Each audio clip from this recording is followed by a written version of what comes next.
जय हिंद दोस्तों, मैं नीरज कुमार एक बार फिर से आपका स्वागत करता हूं आपके अपने यूट्यूब चैनल NKS पे। जैसा कि हमने पिछले सेशन में देखा और समझा, नंबर सिस्टम हमने शुरू किया था, उसमें वास्तविक संख्याओं के बारे में पढ़ा था। परिमेय संख्या क्या होता है, अपरिमेय संख्याएं क्या होती है, पूर्णांक किसे कहते हैं, प्राकृत संख्या किसे कहते हैं, इन सभी नंबरों की संख्याओं के बारे में हमने अच्छे तरीके से समझा था और देखा था। आइए अब इस सिलेबस को आगे बढ़ाते हैं और देखते हैं हम आगे कौन से पॉइंट और किन बिंदुओं पर चर्चा करने वाले हैं और उनको भली भांति अच्छे से समझने वाले हैं। आइए चलते हैं, अपने स्लाइड को आगे बढ़ाते हैं। आप देख सकते हैं दोस्त, अपने स्क्रीन पर आपको दिख रहा होगा 3 पॉइंट दिख रहे होंगे दोस्त। कॉम्यूटेटिव, क्रम विनिमय, एसोसिएटिव, साहचर्य और डिस्ट्रीब्यूटिव यानी बंटन। आप दोस्त पिछले कक्षाओं में 8 में आप इसके बारे में पढ़े होंगे, थोड़ा बहुत इनके बारे में आपको जानकारी होगा। आप इस कक्षा यानी 9th में भी देखेंगे। इसका उपयोग क्या है दोस्त, आप 8 क्लास में परिमेय संख्याओं से संबंधित इन क्रम विनिमय और साहचर्य और बंटन के नियमों को समझा था। अब 9th में आप ये देखेंगे कि ये अपरिमेय संख्या के साथ कैसे रिलेट करता है। अब ये अपरिमेय संख्या के साथ कैसे रिलेट करते हैं, इससे पहले ये चीज़ समझने से पहले हम इन सभी तीनों बिंदुओं को समझते हैं। एक बार फिर पुनः रिकॉल करते हैं, पुनः याद करते हैं और देखते हैं कि इन तीनों बिंदुओं का अर्थ क्या है। आइए चलते हैं और समझते हैं क्रम बाय क्रम। देखिए दोस्त, आपका पहला पॉइंट है कम्यूटेटिव प्रॉपर्टी, जिसे हम क्रम विनिमय कहते हैं। इसका मतलब क्या होता है दोस्त? इसका मतलब सिंपल दोस्त, एक लाइन में समझिएगा, ये जल्द रिवीजन है। ये कोई भी संख्या ए है, उस संख्या में बी जोड़ें, उसका जो मान आएगा वो संख्या में अगर जो निष्कर्ष आएगा, अगर आप बी में ए जोड़ेंगे तो सेम निष्कर्ष आएगा। आइए एग्जाम्पल के थ्रू देखते हैं। जैसे ए कोई संख्या है, मान लेते हैं ए की जगह हम 2 लेते हैं, और बी कोई संख्या उसके जगह 3 लेते हैं। अगर आप 2 में 3 जोड़िएगा, जो निष्कर्ष आएगा, क्या निष्कर्ष आएगा? 5 आएगा।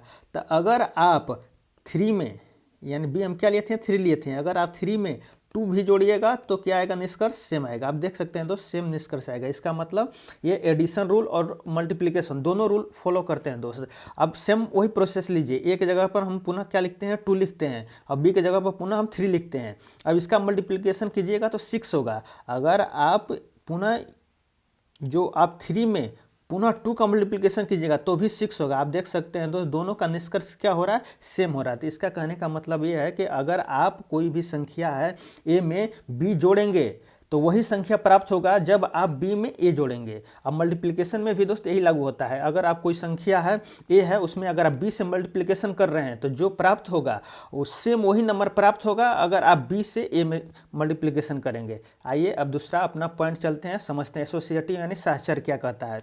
इसमें दोस्त देखिए क्या कहता है। मान लीजिए 3 संख्याएं हैं, ए है, बी है और सी है। आप देख सकते हैं दोस्त, इसमें भी 2 नियम फॉलो होते हैं, एक एडिशन का यानी कि जोड़ का और एक गुणा का। ये दोनों रूल इसमें चलते हैं। इसमें आइए देखते हैं, समझते हैं। पहला, अगर आप जैसे एक बार फिर से हम एग्जांपल लेते हैं। मान लेते हैं कि ए कोई 2 है, ए जो है 2 है, बी क्या है? 3 है, और सी क्या है? 4 है। अब देखिए हमें क्या करना है। अब इन संख्याओं को अगर हम हल करते हैं तो आपने पढ़ा होगा कि सबसे पहले जो छोटा कोष्ठक होता है उससे सॉल्व किया जाता है, उसके बाद मझोला कोष्ठ जो होता है उससे सॉल्व किया जाता है, उसके बाद फिर जो बड़ा कोष्ठ होता है उससे सॉल्व किया जाता है। और इन तीनों से उससे पहले अगर आपके प्रश्न में अगर रेकरिंग किसी अंक पर लगे हैं तो पहले उससे सॉल्व किया जाता है। तो आइए हमें इसमें सिर्फ अपना छोटा कोष्ठ दिखाई दे रहा है, तो पहले हम क्या सॉल्व करेंगे दोस्त? पहले ये दोनों को सॉल्व करेंगे।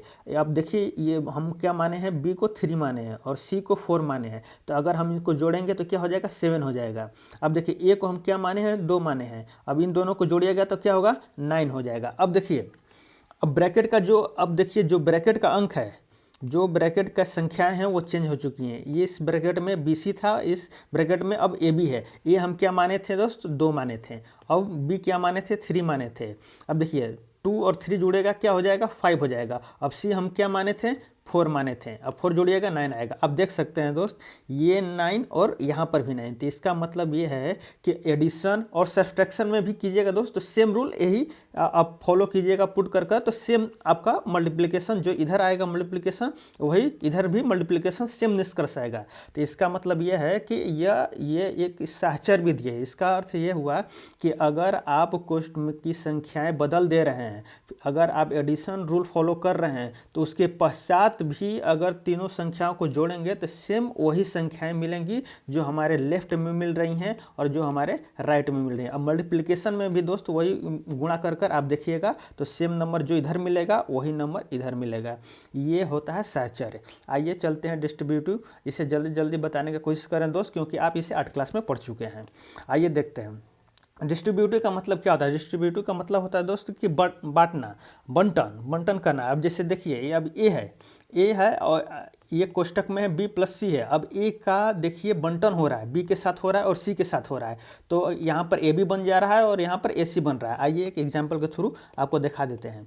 ए का मान लेते हैं ए बराबर 2 है, बी बराबर 1 है और सी बराबर 3 है, ऐसे एज्यूम कर लेते हैं। आप देखिए यहाँ पर रखिए, यहाँ पर पहले ये अपना लेफ्ट देखिए उसके बाद राइट देखिएगा दोनों का निष्कर्ष जो अंत में निष्कर्ष आएगा दोनों सेम आएंगे। अब देखिए ए के जगह पर हम 2 रखते हैं और अंत में क्वेश्चन में बी है, बी के जगह पर 1 है और सी के जगह पर 3 है। अब इसे देखिए सॉल्व कीजिएगा, पहले हमें कोष्टक सॉल्व करना है दोस्त। कोष्टक इसको छोटा जो कोष्टक है इसको सॉल्व कीजिएगा तो ये 4 हो जाएगा और यहाँ पर ये 2 बचेगा, इसका मल्टीप्लिकेशन कीजिएगा तो 8 आएगा। अब देखिए हमारा लेफ्ट साइड में 8 आ गया है, यानी कि इस साइड में बराबर देखिए एक बात ध्यान दीजिए दोस्त, बराबर के इस साइड में जो भाग होता है वो लेफ्ट होता है और इस भाग में जो होता है वो राइट होता है। तो हमारा लेफ्ट साइड का क्या आ गया है 8 आ गया है। अब देखिए अब ये डिस्ट्रीब्यूट हो गया है, ये क्या हो गया है बी और सी के साथ डिस्ट्रीब्यूट हो गया है। तो अब देखिए वही निष्कर्ष आएगा, देखिएगा कैसे ए कितना है 2 है, बी कितना है देख सकते हैं 1 है, बीच में प्लस है, ए अब देखिए कितना है 2 है, उसके बाद फिर देखिए सी कितना है 3 है। अब देखिए ये इसका मल्टीप्लिकेशन 2 होगा और इसका मल्टीप्लिकेशन कीजिएगा तो 6 होगा और ये दोनों जोड़िएगा तो 8 आएगा। अब देख सकते हैं दोस्त इधर भी राइट साइड में भी 8 आया है और लेफ्ट साइड में भी 8 आया है, यानी कि अगर आप इसका डिस्ट्रीब्यूशन करेंगे और डिस्ट्रीब्यूशन करने से पहले भी जो आप निष्कर्ष आ रहा है और डिस्ट्रीब्यूशन करने के बाद यानी वितरण करने के बाद या बंटन करने के बाद जो निष्कर्ष आएगा दोनों निष्कर्ष क्या हो जाते हैं सेम होते हैं। इसको हम बोलते हैं दोस्त डिस्ट्रीब्यूटिव प्रॉपर्टी। अब देखिए आप इसको परिमेय संख्या के साथ पढ़े होंगे, ये जो भी अभी हमने एग्जाम्पल लिया ये सभी परिमेय संख्या 1 2 3 4 जितने भी हैं सभी परिमेय संख्या हैं। ये नियम जो फॉलो होता है परिमेय संख्या के हिसाब से आपने 8 क्लास में देखा है, ये आप अपरिमेय संख्या के साथ भी ये नियम फॉलो होते हैं। आइए आपको एग्जाम्पल देकर समझाते हैं कैसे ये अपरिमेय संख्या के साथ भी फॉलो होते हैं। देखिएगा एक क्वेश्चन लेते हैं, मान लीजिए अब यहाँ पर √2 है, हम यहाँ पर अब बंटन देख रहे हैं दोस्त, डिस्ट्रीब्यूटिव प्रॉपर्टी यानी बंटन जो नियम है वो देख रहे हैं। बंटन नियम किसके परिप्रेक्ष्य में, अपरिमेय संख्या के परिप्रेक्ष्य में देख रहे हैं दोस्त। √2 है और अंदर देखिए √3 है, एज्यूम कर लीजिए, और √3 है। ये देखिए दोस्त ये √2 अपरिमेय संख्या है और ये √3 भी क्या है अपरिमेय संख्या है। अब देखिए ये अपना बराबर के लेफ्ट वाला भाग है, पहले हमें क्या सॉल्व करना है ब्रैकेट वाला देखिए सॉल्व कीजिएगा तो क्या हो जाएगा 2√3 हो जाएगा। क्या हो जाएगा दोस्त 2√3 हो जाएगा और यहाँ पर √2। अब देखिए इसका मल्टीप्लिकेशन कीजिएगा, इसका मल्टीप्लिकेशन कीजिएगा तो 2√6 हो जाएगा। क्या हो जाएगा ये आपका बाहर और ये √2 और √3 मल्टीप्लिकेशन होने के पश्चात दोस्त √6 हो जाता है। ये देखिए हमारा लेफ्ट साइड का इतना निष्कर्ष आया। अब देखिए इसको हम डिस्ट्रीब्यूट कर रहे हैं, डिस्ट्रीब्यूट करने का मतलब इसका इसके साथ और इसका इसके साथ, दोनों भाग √2 को इन दोनों के साथ डिस्ट्रीब्यूट कर रहे हैं। √2 डिस्ट्रीब्यूट करेंगे तो मल्टीप्लिकेशन में चला जाएगा दोस्त, √3 प्लस √2 इंटू √3। अब देखिए ये √2 और √3 मिलकर क्या हो जाएगा √6 हो जाएगा और ये भी √3 और √2 मिलकर क्या हो जाएगा √6 हो जाएगा। अब इसको दोनों को जोड़िएगा तो 2√6 आ जाएगा। आप देख सकते हैं दोस्त हमारा यहाँ पर भी लेफ्ट में 2√6 आया है और राइट में भी क्या आया है 2√6 आया है। ये है आपका बंटन। इसी तरह जो भी आप साहचर्य है और इसकी इसी तरह क्रम विनिमय है। ये अपरिमेय संख्या, साहचर्य, क्रम विनिमय और बंटन ये तीनों नियम को फॉलो करते हैं उसी प्रकार जिस प्रकार परिमेय संख्या फॉलो करते हैं।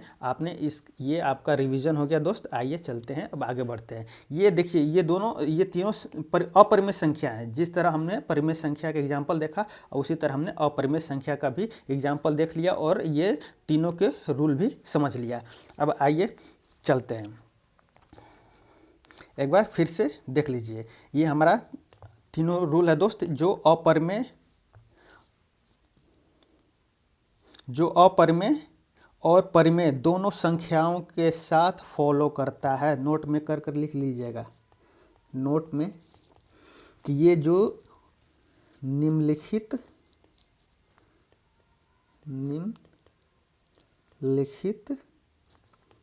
नियम परिमेय व अपरिमेय दोनों संख्याओं के साथ समान नियम फॉलो करते हैं। हमने दोस्त ये तीनों बिंदुओं को एक बार फिर से आपको रिवीजन करा दिया और समझा दिया कि क्रम विनिमय क्या है, साहचर्य क्या है और बंटन क्या है, और ये दोनों अपरिमेय और परिमेय दोनों के साथ फॉलो करते हैं नियम। आइए चलते हैं, हम अब अपने सेशन को आगे बढ़ाते हैं। और देखिए अब हमने देखा साहचर्य देखा, बंटन देखा, क्रम विनिमय देखा। तो अब यहाँ पर एक समस्या यह आ जाती है दोस्त कि हमने पिछले सेशन में अपने पिछले क्लास में देखा होगा, पढ़ा होगा कि 2 + 3 = 5 होता है। तो यानी कि एक परिमेय संख्या दूसरी परिमेय संख्या के साथ जुड़ रही है तो क्या प्राप्त हो रहा है, परिमेय संख्या प्राप्त हो रहा है। तो अब आइए हम ये देखेंगे कि क्या अपरिमेय संख्या को अपरिमेय या परिमेय संख्या से मल्टीप्लिकेशन करते हैं या गुणा करते हैं या जोड़ते हैं, घटाते हैं, भाग करते हैं, जो भी करते हैं तो उसका निष्कर्ष क्या परिमेय संख्या आता है या अपरिमेय संख्या आता है। आई थिंक आप समझ रहे होंगे दोस्त मैं क्या कहना चाहता हूँ। मैं ये कह रहा हूँ कि आपने देखा कि 2 + 3 = 5 हो रहा है, यानी कि 2 भी एक परिमेय संख्या है, 3 भी एक परिमेय संख्या है और ये प्राप्त हो रहा है एक परिमेय संख्या। तो आइए हम अपने कुछ उदाहरण लगाते हैं और समझते हैं कि क्या अपरिमेय संख्या और परिमेय संख्या का गुणा होता है, भाग होता है, जोड़ होता है, तो वो प्राप्त क्या होता है, क्या परिमेय संख्या प्राप्त होता है या अपरिमेय संख्या ही रह जाता है। आइए देखते हैं, एक उदाहरण पर गौर कीजिएगा। आपका 12 उदाहरण है। देखिए इसमें क्या कह रहा है कि जांच कीजिए कि 7√5 या फिर 7/√5 या √2 + 21 या π-2 अपरिमेय संख्या हैं या नहीं, आपको ये जांच करना है। आइए हम एक एक कर जांच करते हैं। पहले हम देखते हैं 7√5 को देखते हैं दोस्त। इससे पहले दोस्त आप इसे जांच करें कि क्या यह अपरिमेय संख्या या परिमेय संख्या है। उससे पहले हम कुछ आपको टेबल लिखवा दे रहे हैं जो आप इन्हें बार बार देखते रहिएगा, याद कीजिएगा। याद हालांकि नहीं होगा लेकिन आप इसे प्रैक्टिस में रखे रहिएगा तो आपको याद आसानी से हो जाएगा। अब इसे बार बार सिर्फ देखते रहिएगा तो याद हो जाएगा। ये क्या है दोस्त, ये स्क्वायर रूट है, ध्यान दीजिएगा। √1 का स्क्वायर रूट होगा 1, √2 का स्क्वायर रूट होगा 1.414। उसी तरह √3 का स्क्वायर रूट होगा 1.732। उसी तरह अगर आप ये देखिए दोस्त, ये जितने भी नंबर आ रहे हैं ये square root perfect square root है। आप ये जो देख रहे हैं ये परफेक्ट स्क्वायर रूट है। उसी तरह √4 आएगा, ये भी एक परफेक्ट स्क्वायर रूट है, मतलब एक पूर्ण संख्या प्राप्त हो जाएगा। परंतु ध्यान दीजिएगा, परंतु जो 2 है और रूट 3 है, ऐसे रूट जो परफेक्ट स्क्वायर नहीं है, पूर्ण वर्ग नहीं है, वो एक अपरिमेय संख्या है। और अपरिमेय संख्या का एक सेम नंबर का नहीं रिपीटेशन होता है, नहीं 3-4 नंबरों का रिपीटेशन होता है, वो आगे तक इसी तरह संख्याएं चलती जाती हैं। तो आप ऐसा समझिएगा कि ये एक वैल्यू है रूट 3 का, परंतु इसके आगे भी बहुत सारी वैल्यू हैं जो एक शेष जीरो नहीं हो पा रही हैं, कहीं कट नहीं पा रही हैं। इसी तरह आगे चलते हैं, आप देखते हैं रूट 5 का अब हो जाएगा 2.32 आपका हो जाएगा। उसी तरह रूट 6 का हो जाएगा आपका दोस्त 2.449। उसी तरह रूट 7 का हो जाएगा आपका 2.645। उसी तरह रूट 8 का हो जाएगा दोस्त 2.828। उसी तरह सेम आपका 9 आएगा तो 9 एक परफेक्ट स्क्वायर है। वो क्या है? परफेक्ट स्क्वायर है, तो आपका ये 3 हो जाएगा। ध्यान दीजिएगा दोस्त, हमने सिर्फ 2 ही और 3 ही अंक तक लिखा है, परंतु इसका मान नहीं, इसका मतलब ये नहीं है कि ये 3 अंक के बाद जो दशमलव प्रसार है 3 अंक के बाद ये रूट कट जाता है, कटता नहीं है दोस्त। ये आगे भी बहुत सारी संख्या आगे तक चली जाती हैं। क्यों? क्योंकि ये एक अपरिमेय संख्या है, इसके आगे भी डॉटेड है, इसका मतलब कि आगे भी बहुत सारे नंबर तक चली गई हैं। अब आइए एक लास्ट है रूट 10 का देखते हैं। इसका आपका होता 3.162। ये आप दोस्त ध्यान करके इसको याद कर लीजिएगा, याद करें।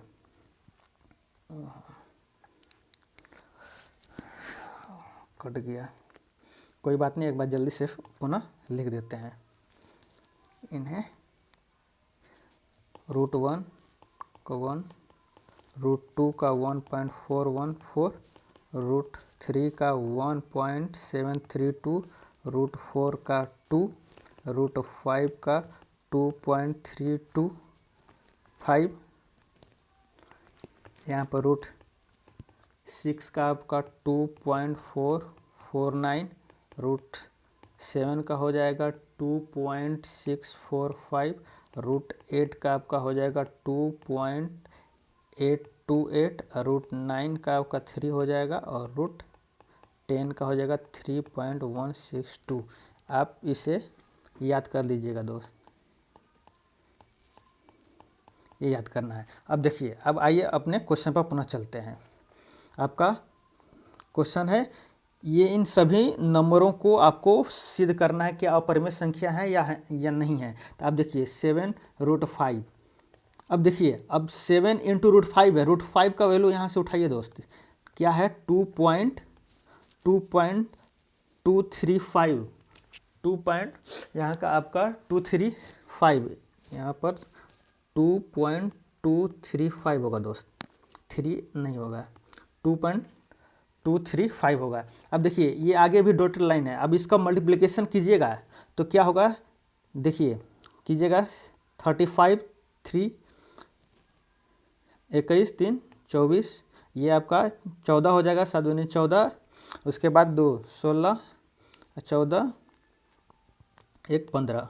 ये देखिए डॉटेड लाइन है, ये आगे तक ले डॉटेड लाइन है। अब देखिए 7 का मल्टीप्लिकेशन इतने नंबर के साथ करने यानी रूट 2 के साथ मल्टीप्लिकेशन किए हैं तो आपको ये नंबर प्राप्त हुआ है और आगे तक ले डॉटेड लाइन है। तो इसका मतलब क्या हुआ, डॉटेड लाइन है, इसका मतलब इसका कोई एंड नज़र नहीं आ रहा है इसका, या फिर किसी सेम नंबर का रिपीटेशन नहीं है। तो ये कैसी एक संख्या है, यह एक अपरिमेय संख्या है। कैसी एक संख्या है, अपरिमेय संख्या है। आइए इसी तरह हम 7/√5 का देखते हैं दोस्त। अब देखिए, अब यहाँ पर आप डायरेक्ट कीजिएगा 7 यहाँ पर डायरेक्ट वैल्यू 2.235 लिखिएगा तो आपको यहाँ पर भाग करने में दिक्कत होगा। तो इसका सोल्यूशन ऐसे नहीं करते हैं, इसका सोल्यूशन आइए देखिए कैसे करते हैं।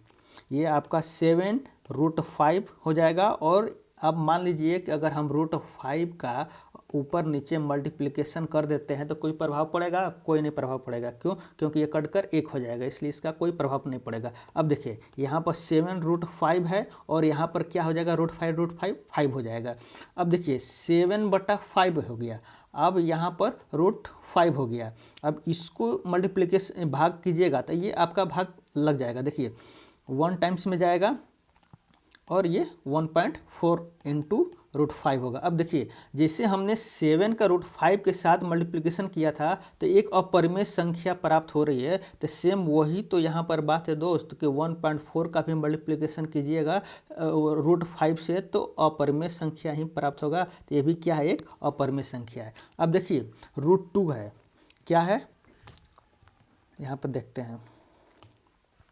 अब देखिए यहाँ पर क्या है, √2 है प्लस 21 है। अब देखिए √2 क्या है, एक अपरिमेय संख्या है, और अपरिमेय संख्या है, उसका मान क्या है दोस्त, देखिए 1.414, इसी तरह डॉटर लाइन है, और प्लस 21 है। अब इसको जोड़िएगा तो 22.414 और डॉटेड लाइन। अब देखिए डॉटेड लाइन का मतलब है ही है, आपने पहले भी नियम समझा है, डॉटेड लाइन आगे लिख दिया है, इसका मतलब वो कैसी संख्या होगी, अपरिमेय संख्या होगी। तो √2 प्लस 21 भी क्या हो गया, एक अपरिमेय संख्या हो गया। अब उसी तरह सेम पाई खुद एक अपरिमेय संख्या है दोस्त, जिसका मान क्या होता है 314515, ये नंबर होता है दोस्त। इसके आगे भी डॉटेड लाइन है, तो इसमें अगर 2 माइनस करते हैं तो क्या हो जाएगा 1.1415 डॉटेड लाइन। इसका मतलब कि ये भी एक क्या है, एक अपरिमेय संख्या। क्या है, एक ये भी एक अपरिमेय संख्या है। तो हमने दोस्त यहाँ पर क्या देखा कि अगर आप किसी अपरिमेय संख्या में परिमेय संख्या, यहाँ पर देखिए ये परिमेय संख्या है, क्या है 7 एक परिमेय संख्या है, √5 क्या है, अपरिमेय संख्या है। अगर आप किसी भी परिमेय संख्या में अपरिमेय संख्या का मल्टीप्लिकेशन कर रहे हैं तो क्या प्राप्त हो रहा है, अपरिमेय संख्या। भाग कर रहे हैं तो अपरिमेय संख्या, जोड़ रहे हैं तो अपरिमेय संख्या। अपरिमेय संख्या में अगर परिमेय संख्या माइनस कर रहे हैं तो क्या प्राप्त हो रहा है, अपरिमेय संख्या। हमने ये उदाहरण देखा। आइए चलते हैं अपने नेक्स्ट उदाहरण और समझते हैं। देखिए हमारा 13वां उदाहरण क्या कह रहा है दोस्त, इन्हीं सवालों को लगाने के पश्चात ही एक हम निष्कर्ष पर पहुंचेंगे कि अपरिमेय संख्याओं का जोड़ घटाव कैसे होता है, और उनका निष्कर्ष जो प्राप्त होगा वो अपरिमेय होगा या परिमेय होगा। आइए देखते हैं। अब देखिए क्या कह रहा है दोस्त, √2 प्लस 5√3, और इसमें जोड़ना क्या है, √2 माइनस 3√2। आइए इसको जोड़ते हैं, देखते हैं। 2√2 और 5√3, इसको क्या करना है, जोड़ना है। क्या करना है, जोड़ना है। प्लस लिख देंगे √2 माइनस 3√3। अब देखिएगा यहाँ पर समझिएगा, अगर आपको रूट में रूट का ही जोड़ घटाव करना है तो सेम रूट वाले नंबर में ही सेम रूट का जोड़ घटाव हो सकता है। मतलब कि अगर आप रूट में ही वैल्यू निकालना चाहते हैं, डेसिमल इसका नहीं लिखना चाहते, 1.414 ऐसे नहीं लिखना चाहते हैं, आप रूट में ही वैल्यू निकालना चाहते हैं, तो √2 का √2 में ही एडिशन होगा। ऐसा नहीं होगा कि √3 में आप एडिशन इसका कर दीजिएगा, नहीं, ऐसा नहीं होगा। हाँ, परंतु आप इसको अगर √2 का 1.414 वैल्यू लिखकर और उसी तरह √3 का 1.732 वैल्यू लिखकर ऐड करेंगे तब यह ऐड आप कर सकते हैं, परंतु आपको रूट में ही चाहिए। अगर आपको रूट में ही चाहिए तो सेम रूट का सेम रूट में ही सिर्फ एडिशन होता है। आइए देखते हैं। अब देखिए यहाँ पर √2 है, और यहाँ पर क्या है, √2 है। अब इसका एडिशन कीजिएगा तो 3√2 हो जाएगा। अब देखिए यहाँ पर √3 का √3 से, और इसमें माइनस कर दीजिएगा तो ये आपका 2√3 हो जाएगा, और ये आपका आंसर हो जाएगा दोस्त। क्या हो जाएगा, ये आपका जोड़ हो जाएगा। किसका जोड़ है ये दोस्त, अपरिमेय संख्याओं का जोड़ हो रहा है। किसका जोड़ हो रहा है, अपरिमेय संख्याओं का। आइए इसी तरह उदाहरण को समझते चलते हैं। अब देखिए आपका 14 क्या कह रहा है कि 6√5 को 2√5 से गुणा करना है। क्या करना है दोस्त, गुणा करना है। अब देखिए इसको गुणा करना है, 6√5 गुणा करना है 2√5 से। अब देखिए अगर आप सेम रूट है, अगर उसका मल्टीप्लिकेशन कर रहे हैं तो रूट क्या होता है, हट जाता है, यानी कि इसको 5 लिख देंगे, क्योंकि √5 और √5 का मल्टीप्लिकेशन होकर क्या मिलेगा आपको दोस्त, 5 मिलेगा। और 6 का मल्टीप्लिकेशन कीजिएगा तो 12 होगा, और ये दोनों को अब मल्टीप्लिकेशन कर दीजिएगा तो 60 आपका ये आंसर आ जाएगा। ये देखिए दोस्त, ये हमारा अपरिमेय संख्याओं का गुणा हो गया। आइए देखते हैं। अब देखिए दोस्त, ये अपरिमेय संख्याएँ हैं, ये भी अपरिमेय संख्या है और ये भी अपरिमेय संख्या है, परंतु इनका गुणा हुआ तो क्या मिला हमें, परिमेय संख्या।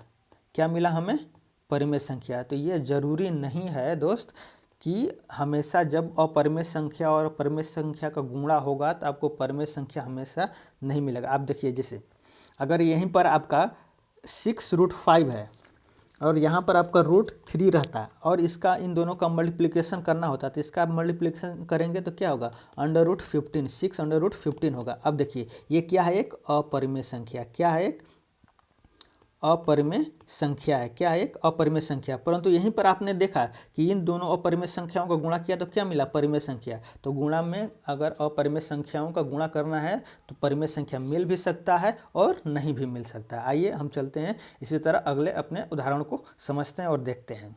अब देखिए दोस्त, इसमें क्या कह रहा है 15 में। ये टोटल आपका दोस्त जो भी उदाहरण है, एक्सरसाइज हैं, तथ्य हैं, ये टोटल आपका एनसीईआरटी और बिहार बोर्ड के बेस पर ही हैं, उससे एक भी बाहर नहीं है। सब एनसीईआरटी बेस है और बिहार बोर्ड का बेस आधारित है। आइए चलते हैं अब उदाहरण 15 देखते हैं।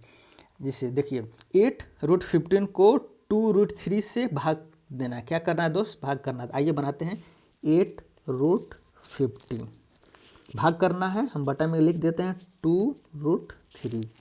अब देखिए दोस्त, यहाँ पर ध्यान दीजिएगा, क्या हम √15 को √3 इंटू √5 लिख सकते हैं कि नहीं लिख सकते हैं? बिल्कुल आप लिख सकते हैं ऐसे, क्योंकि √3 और √5 का मल्टीप्लिकेशन ही होता है √15। तो आइए इसे हम स्प्लिट करते हैं। ये स्प्लिट करना मतलब ये √15 को अलग अलग करते हैं। अब देखिए ये 8 है, यहाँ पर हम √3 लिख दिए और पुनः हम 5 लिख दिए। अब बटा में क्या है? 2 है, √3 है। अब देखिए हमारा ये आसानी से √3 कट जाएगा और इसके बाद 2 से ये 8 4 बार में कट जाएगा और हमारे पास क्या बचेगा दोस्त? 4√5 बचेगा। क्या बचेगा दोस्त? हमारा 4√5 बचेगा। अब आप यहाँ से क्या निष्कर्ष निकालें कि कोई अपरिमेय संख्या है, उसमें अपरिमेय संख्या का भाग कर रहे हैं तो हमें क्या प्राप्त हो रहा है? क्या प्राप्त हो रहा है? अपरिमेय संख्या प्राप्त हो रहा है। अब इसका मतलब ये नहीं है दोस्त, ये नहीं है कि हमेशा अपरिमेय संख्या में अपरिमेय संख्या का, हमेशा की बात कर रहे हैं दोस्त, ध्यान से सुनिएगा। ये इसका मतलब ये नहीं है कतई कि आप हमेशा अपरिमेय संख्या का अपरिमेय संख्या से भाग देंगे तो आपको अपरिमेय संख्या ही प्राप्त होगा। आप एक बार एक और सॉल्यूशन देख सकते हैं। एक क्वेश्चन को ध्यान से यहाँ पर देखिएगा दोस्त, अगर हम √15 है, सपोज कीजिए अगर 8 है, √13 है, क्या है? √13 है। अगर इसको हम भागा करते हैं, इसको हम भाग करना है 100√13 से। ध्यान दीजिएगा, हमको किसे भाग करना है? 8√13 है, ये एक अपरिमेय संख्या है। 100√13 क्या है? एक अपरिमेय संख्या। अगर भाग करते हैं तो ये तो अपना रूट वाला जो है कट जाएगा, बचेगा क्या? 8/100। 8/100 कैसे है? एक संख्या परिमेय संख्या। कैसी संख्या है दोस्त? परिमेय संख्या है, परिमेय संख्या है। आइए चलते हैं और हम एक क्या निष्कर्ष निकालते हैं। अभी तक हमने जितना भी देखा दोस्त उदाहरण, हमने जितना भी उदाहरण देखा, 12 हो या 13 हो या 14 हो या 15 हो, इन सवालों के जरिए, इन उदाहरणों के जरिए हमने क्या निष्कर्ष निकाला? आइए देखिए, हम समझते हैं हम क्या निष्कर्ष निकला। पहला पॉइंट ध्यान से देखिएगा दोस्त, क्या कह रहा है? अगर एक परिमेय संख्या और एक अपरिमेय संख्या का जोड़ या घटाना अपरिमेय होता है। ये दोस्त हमेशा क्या होगा? अगर कोई भी एक परिमेय संख्या है, जिससे मान लेते हैं 2 है, अगर उसमें +2√2 कर रहे हैं, देखिएगा ध्यान से देखिएगा, ये एक परिमेय संख्या है और ये एक अपरिमेय संख्या है। अगर इसका हम जोड़ कर रहे हो या इसका हम घटाव कर रहे हैं दोस्त, तो ये क्या मिलेगा? हमको अपरिमेय संख्या मिलेगा। क्या मिलेगा? अपरिमेय संख्या मिलेगा। जैसा कि हमने पिछले जो भी उदाहरण हुआ उनके थ्रू अभी तक ले समझते हैं। अब देखिए दूसरा क्या निकल रहा है दोस्त, इसका अर्थ एक अपरिमेय संख्या के साथ एक शून्येतर मतलब नॉन जीरो, मतलब जीरो को छोड़कर जो भी परिमेय संख्याएं हों, 1 हो, 2 हो, 3 हो, 4 हो, 5 हो, वे सभी संख्याएं, लेकिन जीरो नहीं होना चाहिए। परिमेय संख्या का गुणनफल या भागफल हमेशा भागफल क्या होगा? अपरिमेय संख्या होगा। अगर कोई भी अपरिमेय संख्या है, मान लीजिए √2 है, अगर इसका मल्टीप्लिकेशन नॉन जीरो का मतलब जीरो को छोड़कर, अगर मान लेते हैं 100 से गुणा करते हैं तो क्या प्राप्त होगा दोस्त हमें? आप देख सकते हैं 100√2। क्या ये है? ये कैसी संख्या है? अपरिमेय संख्या है। आइए हम चलते हैं अपने तीसरे निष्कर्ष पर। देखिए तीसरा निष्कर्ष क्या कह रहा है? यदि हम दो अपरिमेय संख्याओं को जोड़े, घटाए, गुणा करें या एक अपरिमेय संख्या को दूसरी अपरिमेय संख्या से भाग दें तो परिणाम, ध्यान दीजिएगा दोस्त, परिणाम परिमेय या अपरिमेय कुछ भी हो सकता है। जैसा कि हमने 13, 14 15 अपने जो भी उदाहरण हुआ देखें उसमें देखा और समझा कि अगर दो अपरिमेय संख्याएं अगर उनको जोड़ रहे हैं, घटा रहे हैं उनका, या फिर एक अपरिमेय संख्या है और दूसरी अपरिमेय संख्या से भाग कर रहे हैं या उनका मल्टीप्लिकेशन कर रहे हैं, तो उसका परिणाम परिमेय या अपरिमेय कुछ भी हो सकता है। मतलब फिक्स नहीं है कि परिमेय ही होगा और अपरिमेय ही होगा। जैसा कि हमने देखा यहाँ पर, कैसे देखा कि हमने यहाँ पर भाग किया था दो अपरिमेय संख्या का, तीसरा यही करा दोस्त, दो अपरिमेय संख्याओं का हमने क्या किया था, भाग किया था, तो क्या प्राप्त हुआ था, यहाँ पर हमने अपरिमेय संख्या प्राप्त किया था। परंतु वहीं पर हमने एक और उदाहरण लिया और देखा कि दोनों अपरिमेय संख्या है, जब हमने भाग दिया तो हमें क्या मिला, परिमेय संख्या मिला। यानी कि यह फिक्स नहीं है कि आप गुणा करेंगे, भाग करेंगे अपरिमेय संख्या का अपरिमेय संख्या में, या कोई परिमेय संख्या रहेगा उसमें आप अपरिमेय संख्या का भाग करेंगे या गुणा करेंगे, तो वो फिक्स नहीं है कि अपरिमेय या फिर परिमेय मिले। दोनों में से कुछ भी मिल सकता है। वो सॉल्यूशन करने के ऊपर डिपेंड है कि अंत में निष्कर्ष क्या आ रहा है, परिमेय आ रहा है या अपरिमेय आ रहा है। आइए दोस्त, हमने अभी तक ले ये समझा कि अगर कोई भी अपरिमेय संख्या तो उनका जोड़, घटाव, गुणा, भाग कैसे करना है उन्हें, और वो करेंगे तो हमें क्या प्राप्त होगा, हमने अभी तक ले ये समझा। अब आइए एक बहुत ही अच्छा पॉइंट है और ये निरूपण करना है संख्या रेखा पर। अभी तक ले हमने दोस्त क्या हमने देखा है, √2 का निरूपण किया है, √3 का निरूपण किया है, 3.52 ऐसे नंबरों का, 2.62 ऐसे नंबरों का हमने नंबर लाइन पर निरूपण किया है दोस्त। अभी तक ले हमने ये किया है। अब आइए एक बहुत ही अच्छा सवाल है, √3.5 को हम संख्या रेखा पर कैसे निरूपण करें। पहले इसे हम बताते हैं और इसके बाद हम एक जनरल फॉर्म बताएंगे, जो कोई भी संख्या हो, रूट के अंदर हो, उसे हम कैसे निरूपण करेंगे संख्या रेखा पर। तो आइए ध्यान से देखिएगा दोस्त, ध्यान से थोड़ा समझिएगा। यहाँ पर देखिए √3.5 का हम कर रहे हैं, किसका कर रहे हैं, 3.5। तो पहले हम क्या करेंगे, 3.5 का एक लेंथ ले लेंगे। कितना लेंथ, 3.5 का। अब इतना लेंथ लेने के बाद क्या करना है दोस्त, यहाँ इसका नामकरण कर दीजिएगा, A और B है। ध्यान से देखिएगा, और B से यहाँ पर फिर एक इकाई का लेंथ लेंगे, एक इकाई का लेंथ लेंगे, इसका नामकरण दे देंगे C, और यहाँ पर लिख देंगे एक इकाई। क्या, एक इकाई।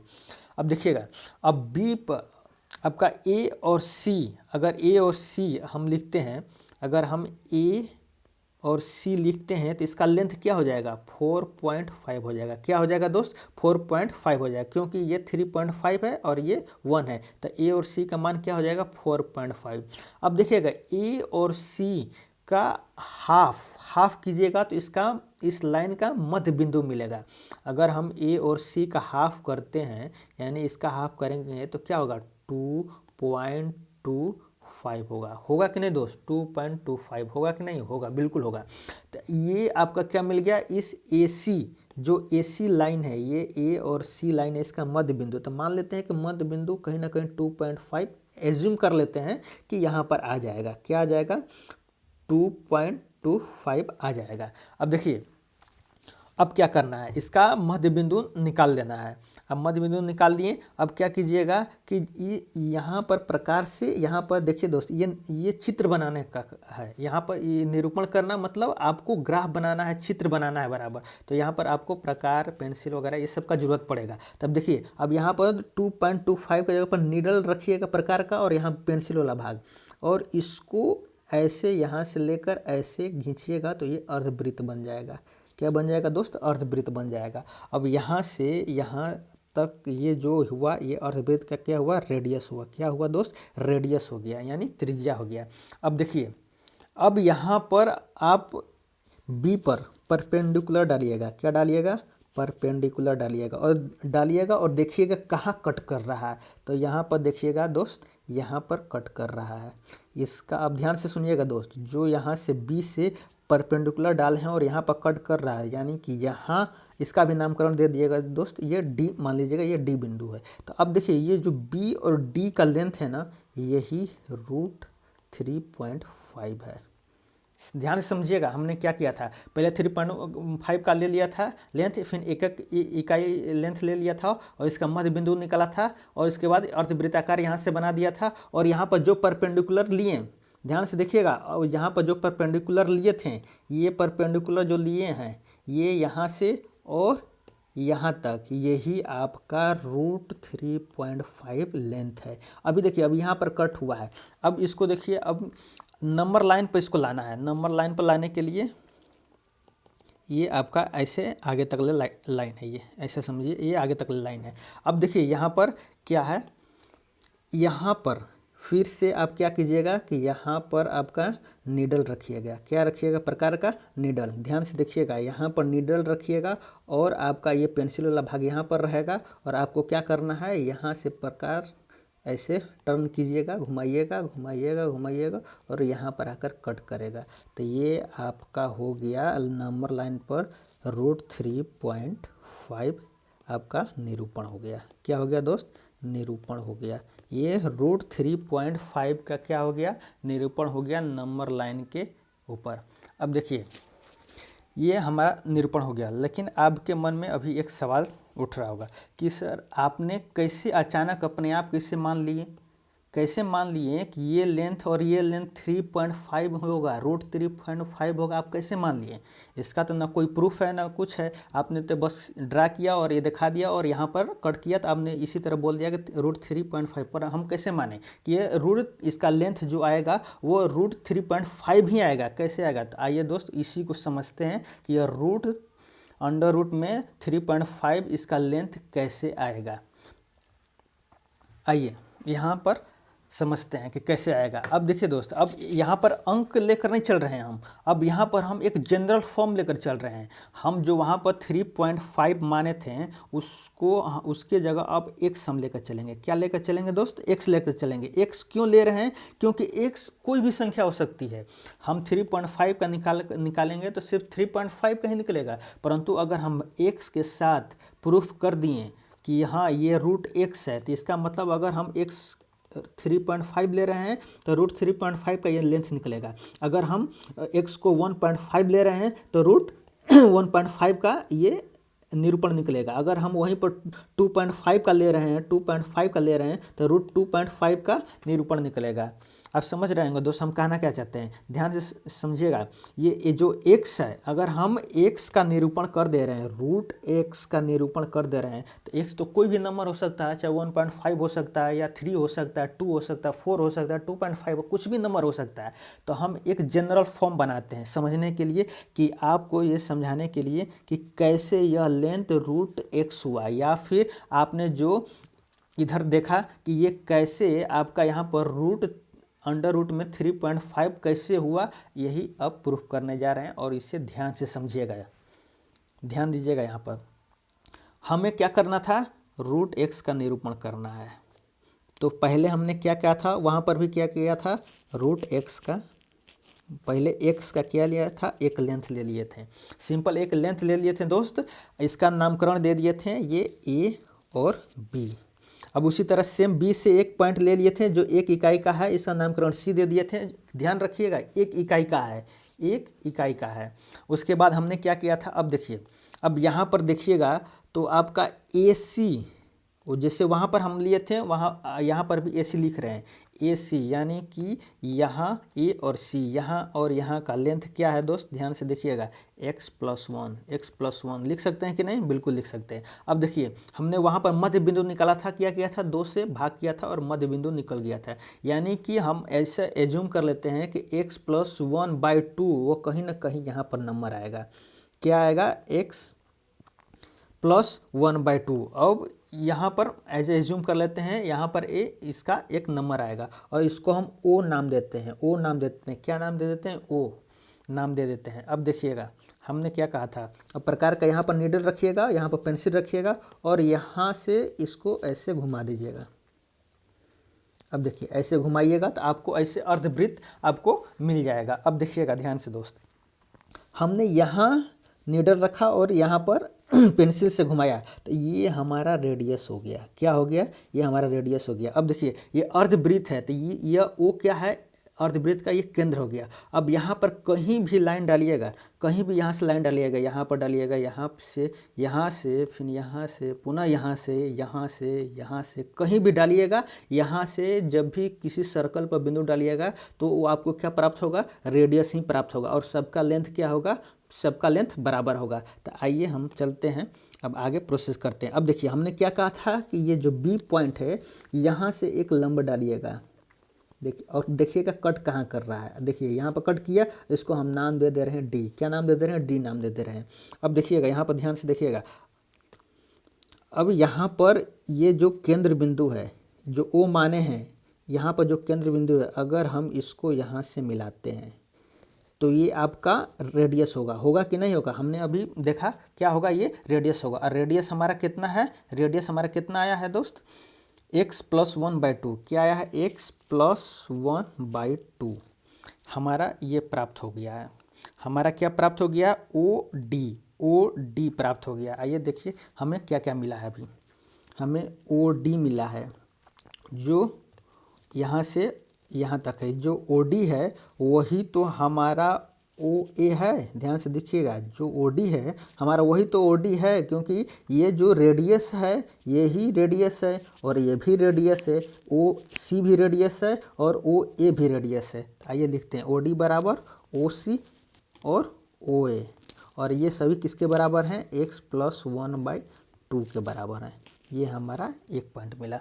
अब देखिए दोस्त, अब हमने इसको क्या नामकरण दिया था? √x। इसी को तो नाम दिया था ना हमने, √x। और हमको यही निकालना है, और यही निकाल कर प्रूफ करना है। निकल जाएगा तो प्रूफ हो जाएगा कि हाँ ये √x है। अब देखिएगा, इसको प्रूफ करने के लिए एक हमने आपको पिछले सेशन में एक फॉर्मूला दिया था। √2 का जब हमने निरूपण करना सिखाया था, या √4 का या √5 का निरूपण करना सिखाया था, तो हमने एक फॉर्मूला आपको बताया था। क्या फॉर्मूला था? कर्ण स्क्वायर बराबर आधार स्क्वायर प्लस लंब का स्क्वायर। हमने ये पाइथागोरस का जो ये थ्योरम है आपको उस समय फॉर्मूला के रूप में बताया था। अब देखिए दोस्त, क्या ये एक राइट एंगल परपेंडिकुलर हमने डाला, और ये यहाँ से और ये यहाँ से, ध्यान से देखिएगा, ओ बी डी कौन सा ट्रायंगल है दोस्त? देखिएगा ध्यान से, ट्रायंगल। ये ट्रायंगल का चिन्ह होता है दोस्त। इसे हम ज्योमेट्री में भी ट्रायंगल बना लिखने की जगह डायरेक्ट ट्रायंगल का चिन्ह बनाकर निरूपण करते हैं। देखिए ट्रायंगल ओ बी डी, ध्यान से देखिएगा, ओ बी डी क्या हमारा राइट एंगल ट्रायंगल है कि नहीं? बिल्कुल है। क्यों है? क्योंकि हमने ये परपेंडिकुलर डाला था। अब आइए दोस्त देखिए, अब इस फॉर्मूले पर हम पुट करेंगे और हमें क्या क्या मिलता है। देखिए हमारा ये आपका कर्ण हो गया। हमारा इसमें ये क्या होता है? ये कर्ण होता है, कर्ण होता है। ये हमने लंब डाला तो इसी तरह इसका लंब नाम है, और ये हमारा आधार होता है। क्या होता है? ये हमारा आधार होता है। तो अब आइए ये सभी नंबर, ये अपना जो फॉर्मूला है इस पर क्या करते हैं? पुट करते हैं। तो आइए एक बार देखते हैं। कर्ण देखिए, हमारा कर्ण क्या है? हमारा कर्ण क्या है? ओ और डी। ओ डी कर्ण है। कर्ण का मान क्या है? x/2। क्या मान है? x/2। हम कर्ण की जगह पर x+1/2 का होल स्क्वायर लिखते हैं। क्या है हमारा कर्ण का मान दोस्त? x+1/2, x+1/2। अब देखिए, अब हमको क्या निकालना है? हमको लंब ही तो प्रूफ करना है ना। ये जो लंब है यही तो प्रूफ करना है, और इसको वही निकालना है। तो हम इसको चुपचाप लिख देंगे लंब स्क्वायर। क्या लिख देंगे? लंब स्क्वायर। अब देखिए हम आधार कैसे निकालते हैं। देखिएगा, आधार में हमें क्या निकालना है? आधार में हमें ओ बी निकालना है। ओ बी क्या निकालना है? हमें ओ बी निकालना है। तो अब ध्यान से देखिएगा, अगर हम ओ बी निकालना है हमको, तो अगर हम ए बी में से माइनस कर देते हैं ओ ए, ध्यान से देखिएगा दोस्त, अगर हम ए बी में से हम इतना घटा देते हैं, इतना घटा देते हैं, यानी ओ ए घटा देते हैं, तो क्या हमको ओ बी मिलेगा कि नहीं मिलेगा? ध्यान से देखिएगा, अगर हम ए बी में से ओ ए घटाएंगे तो ओ बी मिल जाएगा। तो आइए अब घटाते हैं और पुट करते हैं। ओ बी हमारा है, ए बी कितना है? ध्यान से देखिएगा, ए से लेकर बी तक क्या है? एक्स है। क्या है? एक्स है। तो इसको ए बी को एक्स लिख देते हैं। अब यहाँ पर ध्यान से देखिएगा, ओ ए या फिर ओ ए क्या है? क्या है? रेडियस है हमारा। क्या है? ये यहाँ से यहाँ तक रेडियस है। यही तो है रेडियस, जो हमने प्रकार से यहाँ से नीडल रखकर और एक अर्धवृत्त बनाया था। यही तो हमारा रेडियस है। और यहाँ पर क्या लिख देंगे? x +1/2। आइए अब इसको घटाते हैं, तो ये आप घटाएंगे तो एलसीएम लेंगे इसको, तो 2 एलसीएम हो जाएगा, यहाँ पर 2x हो जाएगा। और ये देखिए दोस्त, ये माइनस में है तो ये -x और -1 हो जाएगा। अब इसे देखते हैं, ये घटाने के बाद आपका प्राप्त होगा दोस्त x -1/2।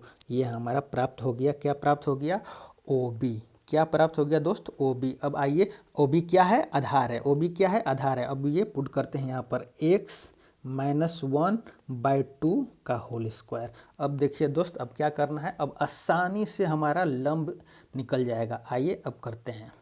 अब देखिए दोस्त, ये प्लस में है, इधर जाएगा तो क्या हो जाएगा, माइनस में हो जाएगा। तो आइए लिखते हैं x +1/2 का होल स्क्वायर माइनस, इधर आएगा तो माइनस में x -1/2 का होल स्क्वायर, और ये बराबर हो जाएगा और ये लंब स्क्वायर हो जाएगा।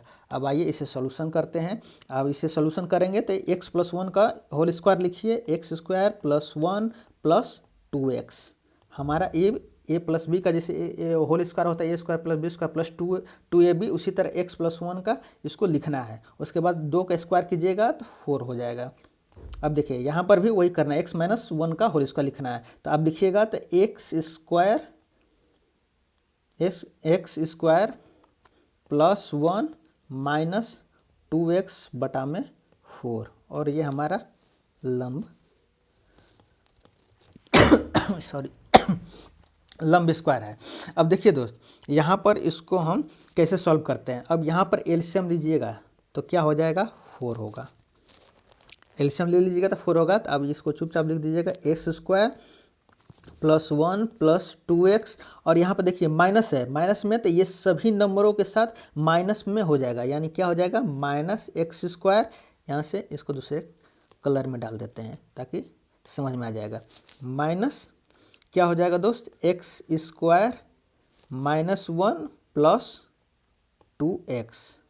अब देखिए दोस्त, इसको आप सॉल्यूशन करेंगे तो -x² + x² कट कर 0 हो जाएगा, -1 + 1 कट कर 0 हो जाएगा, +2x और +2x जोड़िएगा तो आपका 4x/4 हो जाएगा।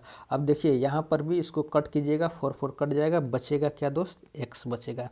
अब देखिए हमें क्या बचा है, हमें इधर x बचा है और इधर हमारा लंब का स्क्वायर है। अब दोस्त बताइए कि जो हमने शुरू सेशन में ही बताया था कि अगर आप बराबर की तरफ इधर प्लस इधर जाएंगे माइनस में होगा, गुणा है इधर जाएंगे भागा में हो जाएगा, अगर इधर स्क्वायर है इधर जाएंगे तो क्या हो जाएगा, रूट में हो जाएगा। हमने ये पिछले सेशन में बताया था। अब देखिए ये स्क्वायर है, ये स्क्वायर जब बराबर के लेफ्ट साइड में आएगा तो क्या हो जाएगा, रूट में हो जाएगा, √x। ये क्या हो जाएगा, लंब। अब देखिए दोस्त, क्या यह प्रूफ हो गया कि नहीं, √x। आप देखें कैसे हमने √x प्रूफ कर दिया। ये अब सेम जैसा हमने यहाँ पर पिछले देखा, हमने डायरेक्ट यहाँ पर बताया कि ये कैसे √अंडर रूट में 3.5 हमने ये लेंथ को कैसे मान लिया, और इसका प्रूफ हो गया। ये आपका दोस्त